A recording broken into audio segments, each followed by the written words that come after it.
అమ్మా. ఇప్పుడు Mona Lisa pregnant అని చెప్పేసి సోషల్ మీడియాలో చర్చ అయితే జరుగుతుంది. ఇప్పుడు పోలీసులు విచారణకు రమ్మంటే ఫర్మాన్ ఖాన్ వాళ్ళ ఆయన ఎవరైతే ఉన్నారో ఆయన ఇప్పుడు ఆమె ప్రెగ్నెంట్ రావడానికి అవ్వదు అని చెప్పి అంటున్నారు. అసలు ఇందులో నిజం ఎంత ఉందంటారు, ఏంటి? ఇప్పుడు గర్భిణితో ఉన్నదా లేదా డాక్టర్ నిర్ణయిస్తాడు. డాక్టర్ వాళ్ళ కాడికి పోతే డాక్టర్ అమ్మవాడు గర్భిణా కాదని చెప్పేస్తారు. చెప్పేసినాక కంపల్సరీ రావాలి కదా. ఈయన చెప్పటం కాదు కదా, ఆయన డాక్టర్ కాదు కదా. అందు గురించే ఆ డాక్టర్ అమ్మ లేడీ కాడికి తీసుకపోతే అవునా కాదా అని వాళ్ళే చెప్తారు.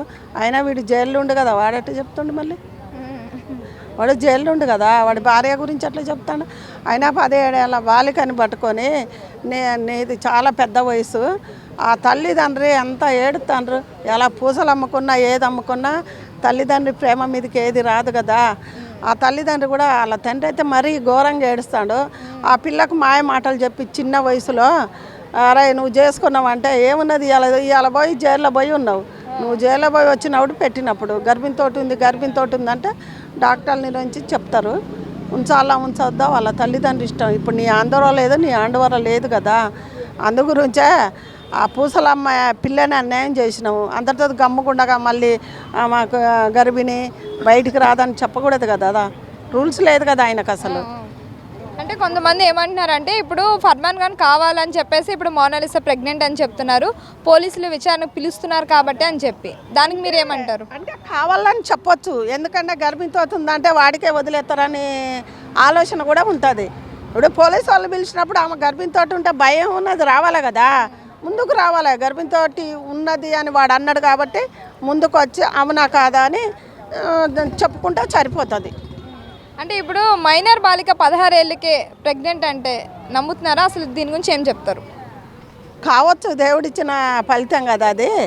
16 ఏళ్ళకైనా 15 ఏళ్ళకైనా ఒకళ్ళు అందేటోళ్ళకి అందుద్ది కాన్పు. కానీ అవునో కాదో మనకు కరెక్ట్గా తెలియదు. ఇప్పుడు డాక్టర్లు మన సోషల్ మీడియాలో కానీ ఎక్కడ కానీ వాళ్ళు చెప్పినప్పుడు అన్నీ బయటపడతాయి. అంటే కొంతమంది నెటిజన్లు ఏమంటున్నారంటే అసలు కుంభమేళ మోనాలిసాని అసలు ఎందుకు ఫేమస్ చేశారు, అసలు ఇంతవరకు కథ ఏంటి, మైనర్ వాళ్ళ పెళ్ళి ఏంటి, ఇప్పుడు ప్రెగ్నెంట్ ఏంటి అని చెప్పి, దానికి మీరేమంటారు?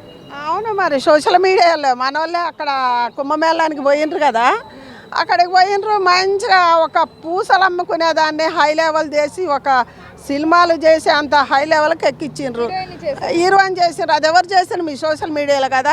ఆ పూసలు అమ్ముకునేదే దొరకదా? ఇంకా బీద వాళ్ళు ఎవరు లేరా ఈ దేశాన? అదే సోషల్ మీడియాలో కానీ ప్రతి ఒక్కటి ఎక్కించేది మీరే, మళ్ళీ కింద పడగొట్టేది మీరే. అలా కాకుండా ఇప్పటికైనా సోషల్ మీడియాలో ఏదైనా ఆలోచించి సోషల్ మీడియా పెట్టుకొని ఎవరినైనా చేస్తే బాగుంటుంది. అమ్మాయిని ఎవరు తెచ్చారు? ఆమె పెద్ద అందగత్త, ఒక నల్లగా ఉంది ఆమె అందగత్త. అంతకంటే హైదరాబాద్లో అందగత్తులు లేరా?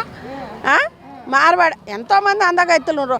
ఆ పిల్ల ఏదో కళ్ళల్లో ఏదో రత్నాలు అను ఏదో అంటారు, వజ్రాలు రత్నాలు కళ్ళల్లో ఉన్నాయి అన్నట్టు దాన్ని ఏదో పైకి తెచ్చినప్పుడు వాడు వాళ్ళ తల్లిదండ్రుని అందరిని కాదని వాడిని పోయి పెళ్లి చేసుకుంది.